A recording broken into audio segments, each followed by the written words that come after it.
All right, let's get right into it.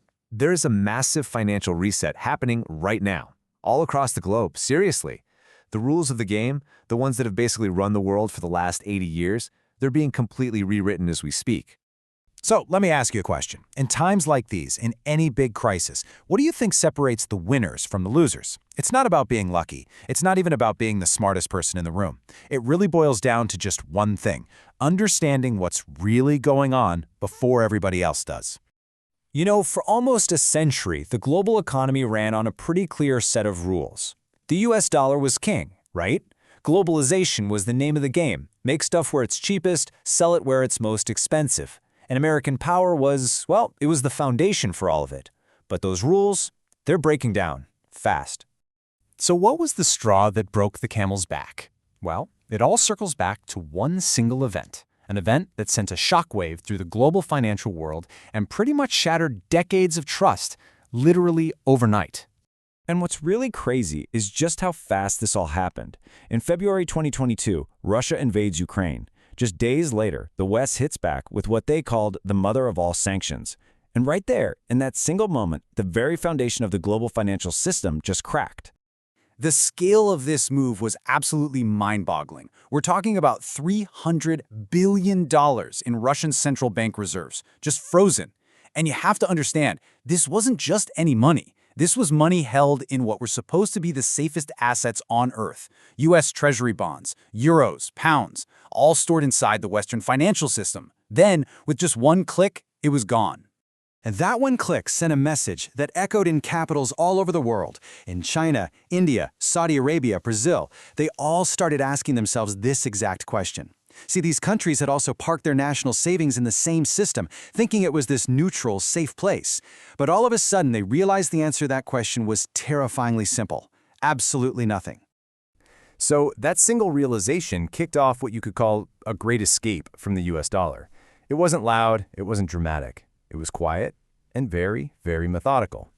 So let's follow the money and see where it's all going. China, for one, saw the writing on the wall way earlier than most. Since their peak holdings back in 2013, they've slashed their U.S. debt by more than half. For over a decade, they've been quietly, consistently, quarter after quarter, selling off their U.S. bonds. So where's all that money going instead? Well, a huge chunk of it is flowing into physical gold. For 3 years running, central banks around the world have been buying up gold at a record pace, over 1,000 tons a year. And why? It's simple.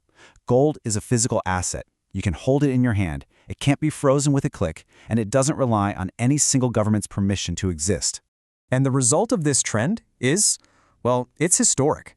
For the first time since 1996, the world's central banks, as a group, now hold more of their national savings in physical gold than they do in U.S. Treasury bonds. That's a massive, profound shift in what the world's powers consider a truly safe asset. But it's not just about buying gold. It's about building a whole new system. The BRICS nations, they're busy creating their own infrastructure. They're linking up their domestic payment systems, like Brazil's PIX and China's CIPS, to build a network where they can trade directly with each other, completely bypassing the US dollar and the SWIFT payment network. Okay, so just as this massive geopolitical shift is happening, a second, equally powerful revolution has exploded onto the scene: AI. And here's the kicker that most people are missing. This digital revolution is creating an absolutely unprecedented demand for physical, real-world resources. We all kind of think of AI as this magical thing that just happens in the cloud, right? It feels invisible. But the reality is, AI is a physical beast. It needs a colossal amount of tangible stuff: buildings, energy, raw materials, right here on planet Earth. And this kicks off a powerful chain reaction. See, AI models need huge data centers. A single one of these data centers can use as much electricity as an entire city. But to actually generate and move all that power, you need an incredible amount of physical metals, especially things like copper and silver. And that's becoming a huge bottleneck. And just to give you a sense of the scale here, check this out. By 2028, according to the US government, AI data centers could be sucking up 12% of all electricity generated in the entire United States. This is a brand new, massive, and relentless source of energy demand that, honestly, nobody was really prepared for.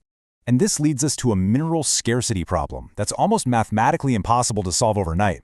I mean, get this. To meet projected demand, we're going to need to mine as much copper in the next 18 years as we have in the last 10,000 years of human history. Let that sink in. All while China has been quietly maneuvering itself to control the refining of pretty much all of these critical minerals. So, when you put these two huge trends together, this geopolitical reset and the AI resource drain, what you get is a fundamental reorganization of what our world actually values. What we're seeing is a massive paradigm shift. We're moving from a world that was dominated by financial assets, stocks and bonds, to a world where real, physical assets, we're talking energy, metals, infrastructure, are becoming king. We're going from globalization to regionalization, and from trusting government promises to trusting physical stuff you can actually touch. And this is all happening while the U.S. is caught in what's known as a debt trap. With national debt over $38 trillion and climbing, the interest payments alone are so big that they require even more borrowing. It's a vicious cycle that, historically, only has one real way out. You devalue your currency by printing a lot more of it. And this really brings us to the core idea of this whole explainer. Trillions and trillions of dollars are on the move.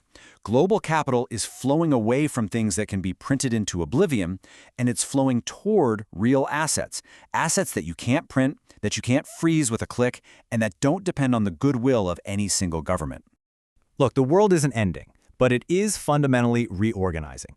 And every single time this has happened in history, it creates enormous winners and enormous losers. So the most important question you can probably ask yourself right now is this: which side of that reorganization are you going to be on?